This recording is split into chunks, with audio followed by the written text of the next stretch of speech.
Good day, it is Stephen Davids here, and in this video I will discuss what is meant by measuring twice and cutting once. Some people understand it only to mean that you take a measuring tape and then you measure the same thing twice. This is of course also one element, and but not everything. There are other elements also. Measuring twice and cutting once is important because it means you save on material, and it basically also saves then money, and also can also save time. The first element is to make very sure of your tape measurements. If necessary, then measure twice with a measuring tape. This is the first obvious meaning. The second thing is change the direction of measuring. Perhaps you first measure from left to right, thereafter from right to left. You start at the bottom, top to bottom, or you go from the bottom top. Try to change the direction. The third thing is in cases where I have a few measurements to do, maybe the side, the length, the width, don't trust your memory. Write the measurements down, because unless you have a very good memory, if you make one mistake, the whole project can be spoiled. The fourth thing is always check more than one workpiece for measurements. For example, if you have a plank, you can put it on top of each other. Just feel with your finger if it's flush. Don't just try trust your eye. Sometimes things are 1 or 2 millimeter out, and the planks are laying there on the side, and you just grab it because it's 1 or 2 millimeters out. No, take it. Maybe the size of a drawer that must be the same height. Take it and physically put it on top of each other. Then it's easy to see, to feel. No, one of these boards are not up to scratch. Maybe 1 or 2 millimeters it is out.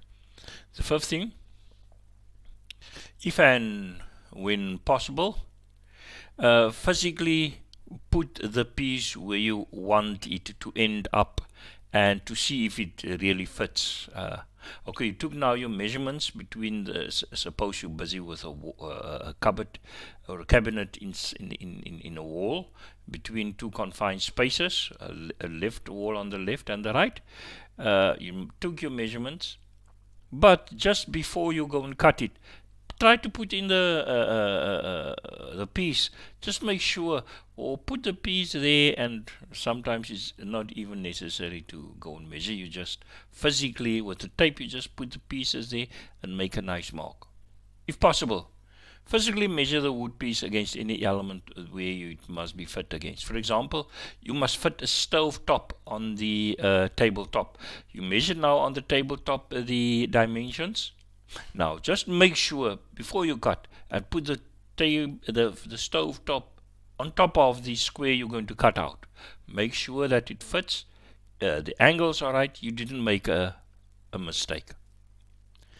Then the seventh element is measure the same piece with various measuring tools. For example, you first use a measuring tape to align the thing. Then you can just use a quick combination shape to see if the width is the same throughout. You can even only use the combination tape.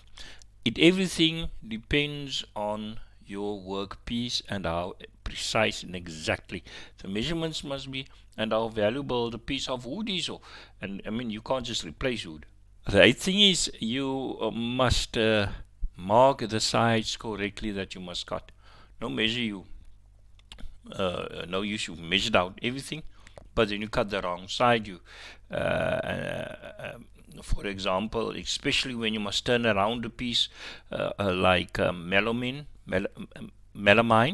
where you don't want to damage the top surface, you can get confused. So correctly mark the side that you must cut, and correctly mark the top or the bottom, whatever. Then another thing is focus on what you must do. Focus on what you cut. No matter you have everything there measured out, your mind goes off into another place. And for example, when you cut a finger joint or some joint, it happened, unfortunately, I talk from experience, you cut out the wrong part and you leave behind another part. So those are very small things. And then when you come to your cutting, when you must cut the device, for example, set your device correctly. For example, when you must cut thing on your table saw, on my table saw, it happened. I mean, these things happen. It's just a slight incorrect angle that the blade was set last time. You just cut. Okay, it's on measure, but the angles are not right. So see to it that when you come to your cutting device, the table saw is at the correct angle, the blade, it didn't twist, the pushing guide, if the pushing guide was slightly loose and it comes at maybe, instead of 90 degrees, it's now at a 95 or 93 or 2 degrees. That 2 degrees have an effect. So see that the pushing guide is correct. You took the blade width into consideration. Where do you cut? Is it the inside the mark that you had, or outside of that mark that you draw, the line you draw? Where exactly must you cut? Those are the small little things that is part of this measuring twice but cut once. Then you try to cut precisely if you have good saw, but if it's not possible because of circumstances, perhaps you must cut out a piece with a table saw or something else, then rather, if you can't cut exactly, rather slightly undercut than overcut. By overcut, I mean do not cut more than you need to cut, and then you have to leave pieces.